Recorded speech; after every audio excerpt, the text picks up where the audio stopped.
Jean-Pierre Elkabbach à 8h18 sur Europe 1. Votre invité, Bruno Le Maire, le ministre de l'Alimentation, de l'Agriculture et de la Pêche. Vous savez tout. Bruno Le Maire, bonjour. Bonjour. Les éleveurs bloquent depuis hier soir et en ce moment, et pour une durée illimitée, une dizaine d'abattoirs importants du groupe Bigard.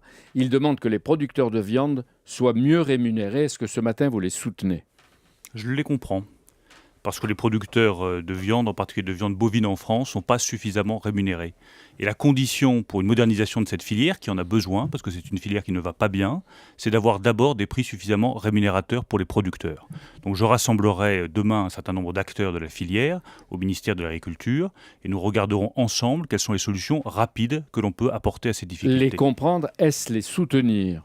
Je ne soutiens pas des actions violentes dans le pays, mais je comprends sur le fond, entièrement leur position, leurs problèmes, leurs soucis, leurs angoisses. Entièrement sur le fond le désarroi, l'inquiétude des éleveurs en France. Ils ne sont pas rémunérés à leur juste valeur. C'est un travail difficile et ils n'ont pas, pour prix de leur travail, le salaire qu'ils mériteraient. Je lis qu'ils estiment qu'une augmentation de 60 centimes d'euros par kilo de viande n'aurait aucun effet sur le consommateur.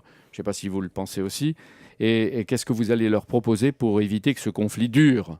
Je crois que dans l'ensemble de la filière, que ce soit les industriels, la distribution, il faut que tout le monde soit autour de la table.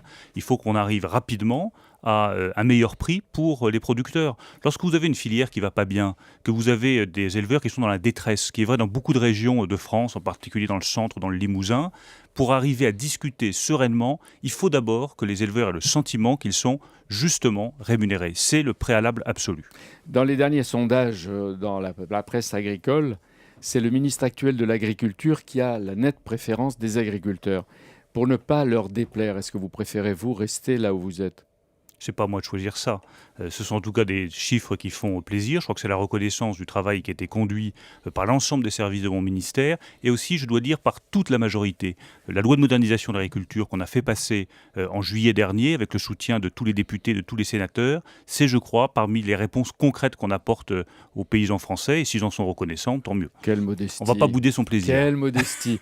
Bruno Le Maire, au grand rendez-vous d'Europe 1, Dominique de Villepin a donc dénoncé l'esprit de cour plus que jamais, selon lui, présent autour de l'Élysée. Il a déclaré surtout que Nicolas Sarkozy est aujourd'hui un des problèmes de la France.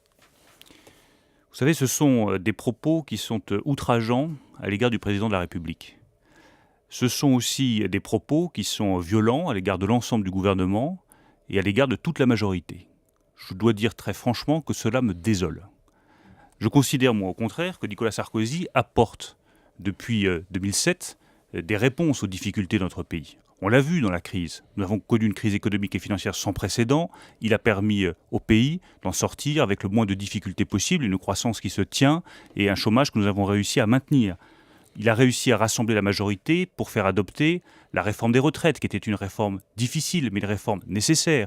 Il est en train de présider le G20 et de se battre pour avoir une meilleure organisation monétaire qui sera dans l'intérêt de la France. Il a obtenu avec l'Allemagne un accord majeur en matière de gouvernance économique à Deauville il y a quelques jours. Donc ce sont de vrais succès pour le président de la République. Vous n'êtes pas senti concerné, Bruno Le Maire, quand Dominique de Villepin part de perroquets apeurés, distille en boucle les mêmes éléments de langage, des flatteurs impénitents qui vivent à travers le regard du prince. Est-ce que votre ex-ami vous écouterait ? Est-ce que j'ai la tête d'un perroquet apeuré, Jean-Pierre Elkabbach ?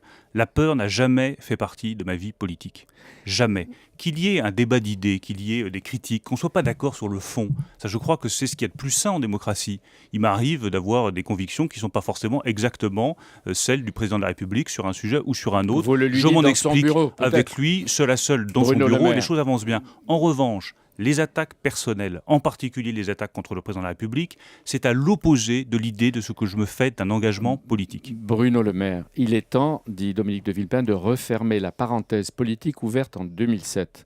La parenthèse, ça veut dire que ce pouvoir d'aujourd'hui n'aurait plus sa légitimité ? Mais la légitimité dans une démocratie, elle est donnée par le peuple. Le peuple a donné toute légitimité au président de la République, Nicolas Sarkozy, en 2007, en l'élisant avec 53% des voix à la présidence de la République. Il a été élu pour un mandat de 5 ans. Et je l'ai rappelé à plusieurs reprises pendant la réforme des retraites, qu'il y ait des débats, c'est normal. Qu'il y ait des manifestations, des inquiétudes sociales dans la rue, c'est normal. Qu'il y ait un mouvement conduit par les syndicats, c'est normal.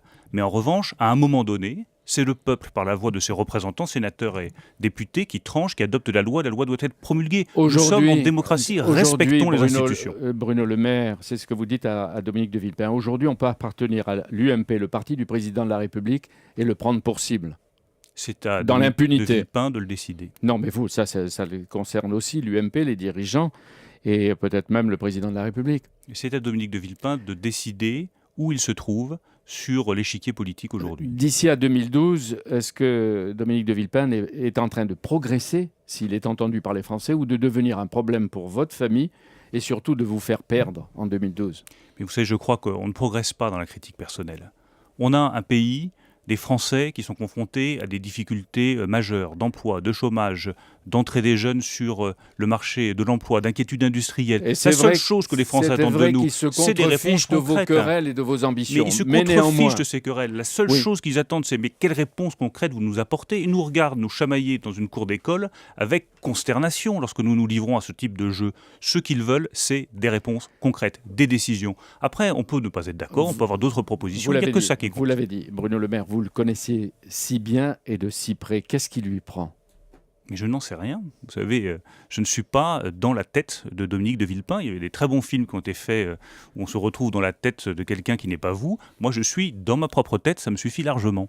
Est-ce que ce matin, vous demandez aux vilpinistes et aux ex-vilpinistes de l'aider à en finir avec l'obsession qu'il doit avoir de l'anti-sarkozysme ? Ce que je souhaite, moi, c'est que dans toute notre famille politique, on se concentre exclusivement sur le débat d'idées et sur le débat de fond. Et qu'on mette totalement de côté les querelles de personnes. Il nous reste 18 mois à diriger ce pays avant les échéances de 2012. Ça doit être exclusivement des mois d'action au service des Français. Et vous, Bruno Le Maire, qui avez changé de fidélité et quitté Villepin pour Sarkozy, est-ce que c'est bien un aller sans retour ?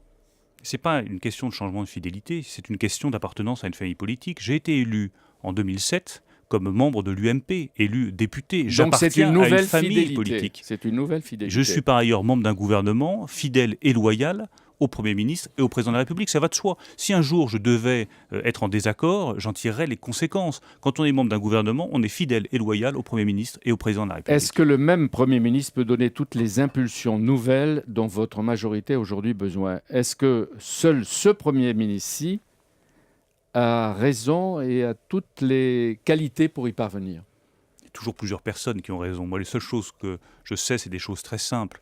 C'est que François Fillon est un très bon Premier ministre et que c'est à Nicolas Sarkozy seul, constitutionnellement, exclusivement, de décider qui sera à la tête du gouvernement dans les 18 prochains mois et comment sera formé ce gouvernement. Nous sommes sur la Ve République. Aujourd'hui, qui est le chef ? Le président de la République ou le Premier ministre ? Et c'est le président de la République qui conduit, qui fixe le cap du gouvernement, et c'est une très bonne chose. Dans le Figaro de vendredi, le chroniqueur, c'est ma dernière question, Yvan Roufiol, écrivait « Il ne semble guère nécessaire de remplacer François Fillon à Matignon. Pourrait-il devenir l'homme providentiel qu'il semble de plus en plus vouloir être ? Est-ce que votre majorité a besoin aujourd'hui d'un homme providentiel de plus ?» Aucune majorité, dans aucune démocratie, n'a besoin d'hommes providentiels. Nous sommes un peuple suffisamment mûr politiquement pour ne plus avoir besoin d'hommes providentiels. Merci d'être venu. Demain, hommage au général de Gaulle. Merci Jean-Pierre, merci Bruno Le Maire.